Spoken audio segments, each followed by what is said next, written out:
তালের পিঠা পছন্দ করে না এমন মানুষ খুঁজেই পাওয়া যাবে না। তালের পিঠা কিন্তু এই সিজনে খেতে ভীষণ ভালো লাগে, আর তালের সিজনে তালের পিঠা না খেলে কিন্তু একটু অসম্পূর্ণ মনে হয়। আজকে আপনাদের সাথে দুইটা পিঠার রেসিপি নিয়ে এসেছি, আপনাদের অনেক বেশি ভালো লাগা কাজ করবে আর খুব সহজেই তৈরি করতে পারবেন। পিঠা তৈরি করার জন্য প্রথমে এখানে আমি নারকেল নিয়েছি, নারকেলগুলো কোরানো নারকেল যেটা সেটা নিয়েছি 2 কাপ পরিমাণ, আর 2 কাপ চালের গুঁড়া 1/3 কাপ ময়দা দিয়ে দিচ্ছি। আর এগুলো ভালোভাবে একসাথে আমি মিশিয়ে নিচ্ছি হাত দিয়ে। আর খুব ভালোভাবে মিশাতে হবে, নারকেলের পরিমাণটা একটু বেশি নিতে হবে, তাহলে টেস্টটা খুবই ভালো পাওয়া যায়। 1/3 টিস্পুনের মতো লবণ দিয়ে দিচ্ছি, লবণটা ভালোভাবে মেখে নিচ্ছি। 2 কাপ দিয়ে দিচ্ছি ঘন করে রাখা তাল। আপনারা কিন্তু তালটা কাঁচাও ব্যবহার করতে পারবেন, কোনো সমস্যা নেই। তালের ফ্লেভার যাদের খুব বেশি ভালো লাগে তারা এখানে কাঁচাটাও ব্যবহার করতে পারবেন। হাত দিয়ে ভালো করে মাখিয়ে নিচ্ছি। আর এই পর্যায়ে আমি দিয়ে দিচ্ছি ঘন করে জাল করা রাখা দুধটাকে একদম ঘন করতে হবে। আর যদি সেটা না করেন তাহলে পাউডার মিল্কটা ব্যবহার করতে পারেন, তাহলেও টেস্টটা অনেক বেশি ভালো আসবে। এখানে 1 কেজি দুধকে আমি হাফ কেজি করে তারপর ঘন করে দিয়েছি। আর এখানে 1.5 কাপ পরিমাণ চিনি দিয়েছি। চিনিটা আপনাদের প্রয়োজন অনুযায়ী আপনারা ব্যবহার করতে পারেন, বাড়িয়ে বা কমিয়ে।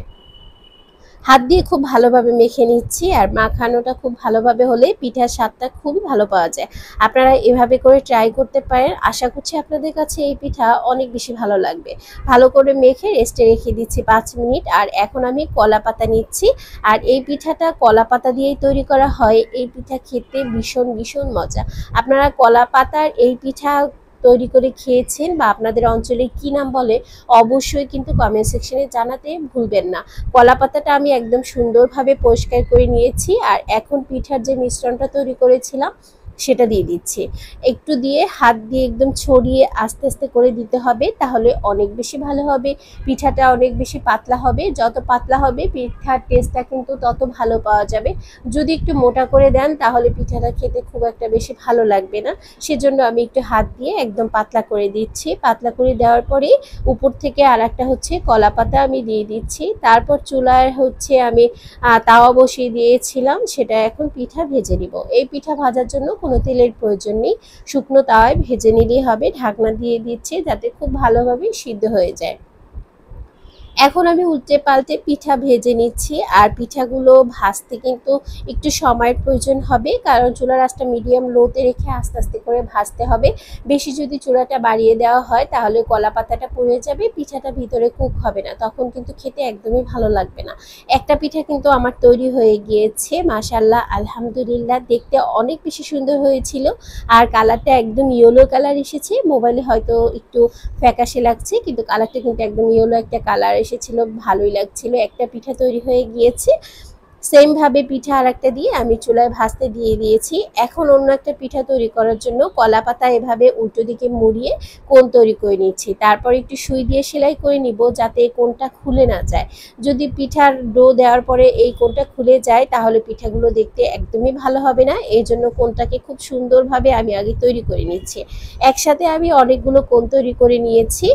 আর এভাবে কোণ তৈরি করে নেওয়ায় এক একটা পিঠা দেখতে ভীষণ সুন্দর হবে, আপনাদের একটু দেখাবো পরে। তো এখন কোণটা তৈরি হয়ে যাওয়ার পর এই যে মিশ্রণটা আছে সেটা দিয়ে দিচ্ছি। আর উপর দিয়ে আমি দিয়ে দিব হচ্ছে নারকেল।